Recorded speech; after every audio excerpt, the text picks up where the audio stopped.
For 27 years, I was involved with the correctional system and dealing drugs since 1988, I think is my first arrest up here. And then I did 90-91 in the women's penitentiary. I found out after I got there I was pregnant. So I went from there over to the Women's Work Release Center. Had a stillborn son and came back paroled after doing 11 and a half months, and got pregnant with my daughter Elizabeth within a month of getting out. At the time that I had my girls, I was in my mid-30s. I had already been to prison once. I was to get arrested when the littlest one was 1 year, 2 days past her first birthday, and the other one was 16 months older than her. And so I went back and I did another 9 months over at CRCI. And then I came back and I tried to be clean, and it worked for about 3 months. yeah. And then I got back involved with the same people that I had been involved with before. I found it really difficult to find a job. Once you get a record, once you get in the system, it's like almost impossible to step outside of it, even though I was 31 before I ever got in any legal trouble. But after that, it was pretty difficult. So every time I tried to take a step forward, I'd get kind of pushed back. The only work that I could get was hotel work and gas station work. But you know, at least that gave me a little bit of a foot in the door. However, both of those jobs, there was other people that used, and so I got swallowed back into it again.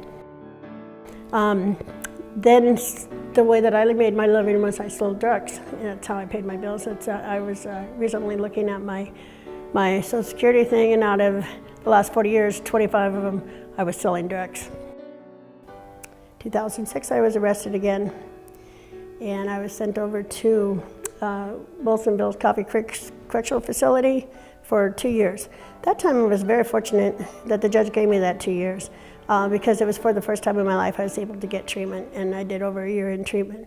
They had no record of my GED, so I did another GED, and I passed with high honors, the highest they've ever seen go through there. So I was pretty amazed after so many years of drug use that I would have that capacity to be able to pass those kind of tests in such a fashion, and that gave me encouragement. And then after I got out, after the year that I spent in treatment, I worked on myself 24/7 for 15 months. And I really got to take a look at some of my thinking errors that I had, and I just cannot begin to tell you the difference that made, taking a real honest look in a non-judgmental without being re-traumatized.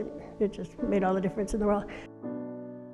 I was given an awful lot of opportunity this time when I came out, but I was also on a different mindset. I was where I really wanted to step forward and reclaim my life, and I did. I had 8 years clean.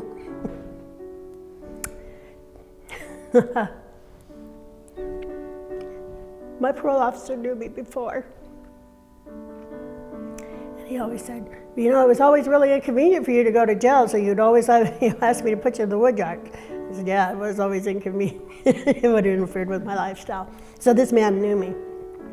So when I told him what I was going to do different, and I started showing him, well, he told me that as soon as I completed my parole with him, that he was going to put my picture on the wall for inspiration for other people.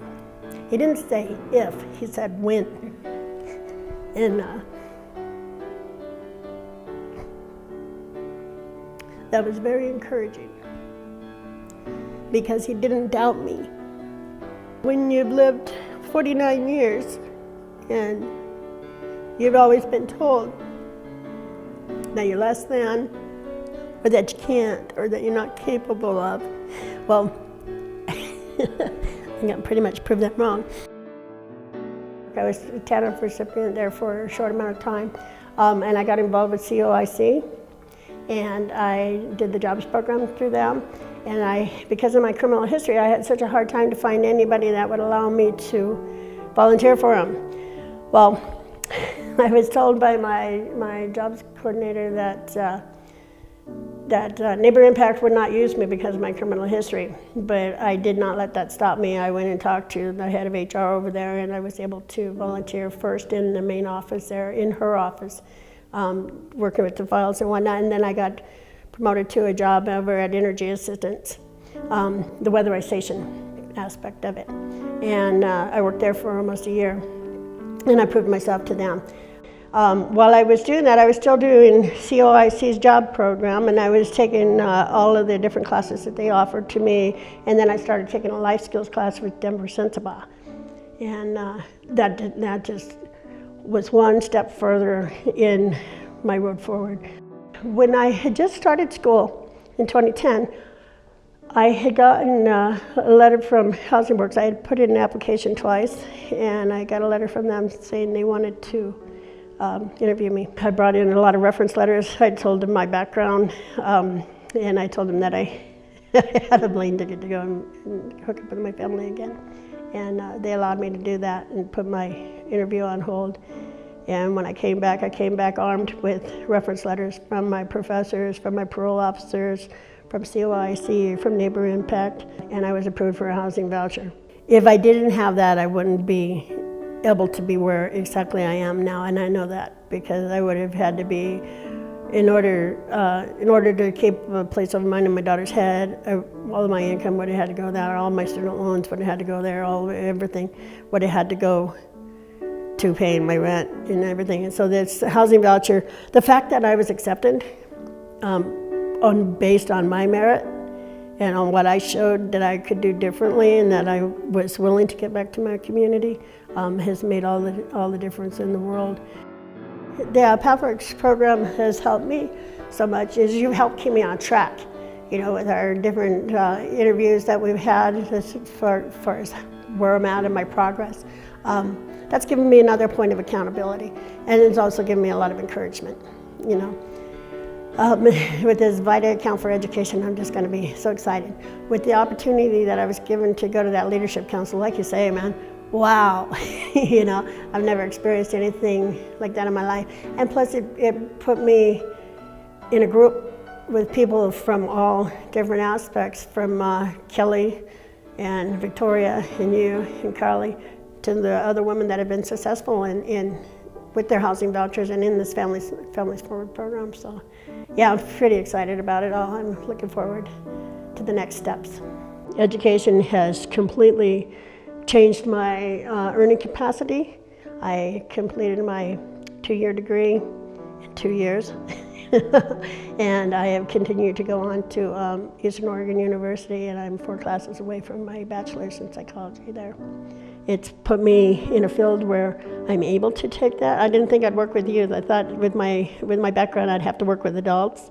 So to be given the opportunity to work with youth and to get them when they're young and have them, regardless of what they're reasoning for, whether they think it's because I'm an old gangster, which puts them on their level. For whatever reason that it is, and I think some of it is because they know that I've been where they are and that I've survived it and am coming out on the other side.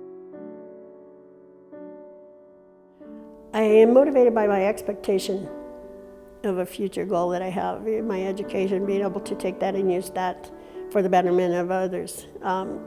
Hopefully that they can use me as an example, and rather than start in the gutter like I did, be on the edge of the sidewalk. They don't have to go all the way down. They can use my back to step on. And I have been given one opportunity after another, and I get good reviews because I take complete advantage of every opportunity that I've been given. Not to advantage like, oh, I'm going to use them, but advantage of getting education, of getting the experience, of learning how to become part of my community again. And it's just so important for me to give that back to others because it's such a precious commodity.